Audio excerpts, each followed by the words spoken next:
Most people already know that The Lion King is based on Hamlet. The revelation is what Disney removed, and why removing it changes everything about what the story actually means. Hamlet was written by William Shakespeare around the year 1600. It is widely considered the greatest tragedy ever written in the English language. Disney's own creative team has openly acknowledged the connection. Simba is Hamlet. Mufasa is King Hamlet. Scar is Claudius. Nala is Ophelia. Rafiki is Horatio. Timon and Pumbaa are Rosencrantz and Guildenstern. Same characters, same murder, same betrayal, same story. In Hamlet, by the time the curtain falls, almost everyone is dead. A king is murdered by his brother, who takes the throne and marries the dead king's wife. The son discovers the truth from his father's ghost, standing in the dark, demanding revenge. A young man in dark period clothing, Hamlet, paces alone in a stone corridor. He stops, puts his hand against the cold stone wall, stares at nothing. His face is not performing grief. He looks like someone who has been awake for 3 days and cannot remember why he started. But this is where the story changes. Simba runs from guilt and eventually finds peace. Hamlet does not. His grief does not soften. It corrodes, slowly, relentlessly. He questions everything, the ghost, the truth, his own mind. And while he hesitates, everyone around him begins to break. And then he does something Simba never does. Polonius is Ophelia's father and one of his father's trusted advisors. Hamlet stabs him through a curtain, believing it is Claudius hiding there. It is not Claudius. It is a man who had nothing to do with any of this. Hamlet barely pauses before moving on.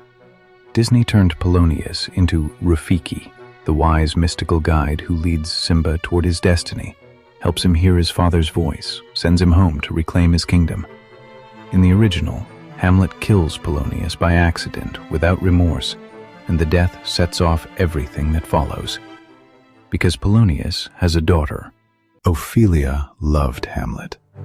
She believed in him. And when she learns what he has done to her father, something inside her does not bend. It breaks. Completely. She wanders the castle, singing fragments of songs that make no sense. She hands flowers to people whose names she can no longer remember. She becomes a ghost before she ever dies. And then one day she falls into a brook. Nobody knows if she slipped or if she let herself sink. Shakespeare left that question deliberately unanswered. Her brother Laertes comes home to find his father murdered and his sister dead. He blames Hamlet for both. And Claudius uses that grief like a weapon. A duel is arranged between Hamlet and Laertes. The sword Laertes will use is secretly coated in poison. And just in case there is a cup of wine waiting for Hamlet, also poisoned. And then Hamlet's mother Gertrude picks up the cup. Extreme close-up. A woman's hands, Gertrude's, lifting the goblet from the table. The wine moves inside it. Her rings catch the torchlight. The camera follows the goblet upward as she lifts it, holds on the goblet raised. We do not see her face yet. We see only the cup being lifted by someone who does not know what she is holding. She drinks to her son's success. She smiles at him across the room. Claudius sees it happen. He knows what is in that cup, and he says nothing.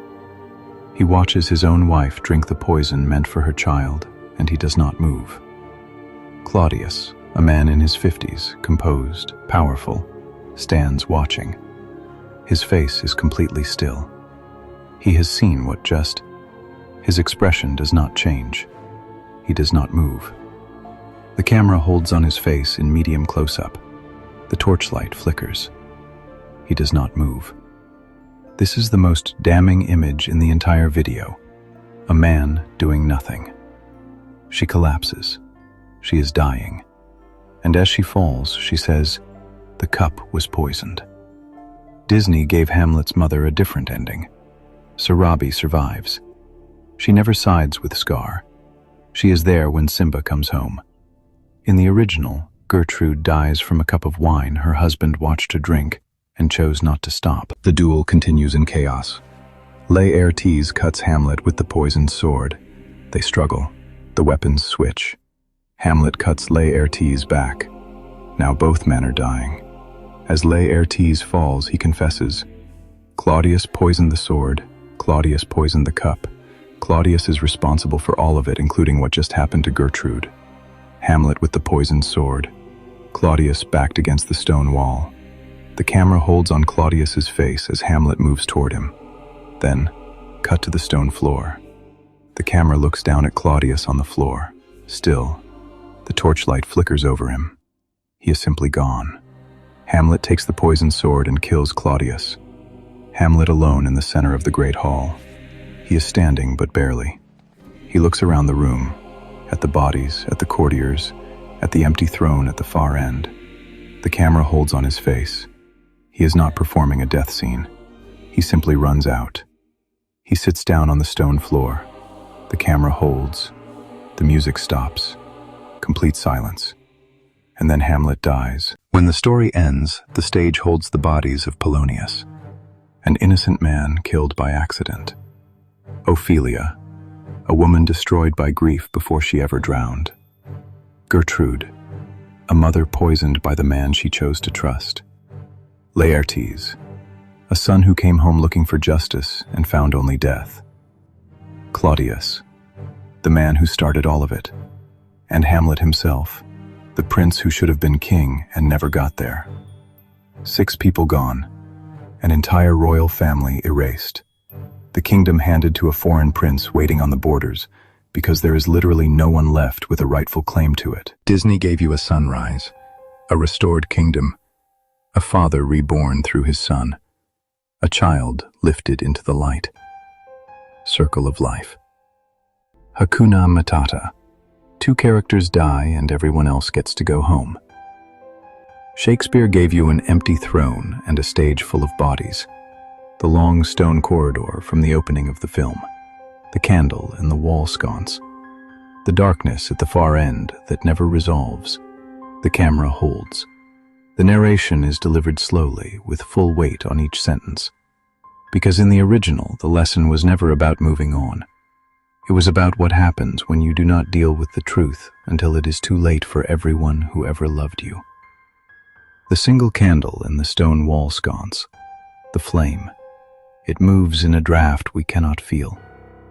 The camera holds on the flame, near silence. The final lines are delivered into this near silence. Disney didn't just change the ending, they removed the consequence.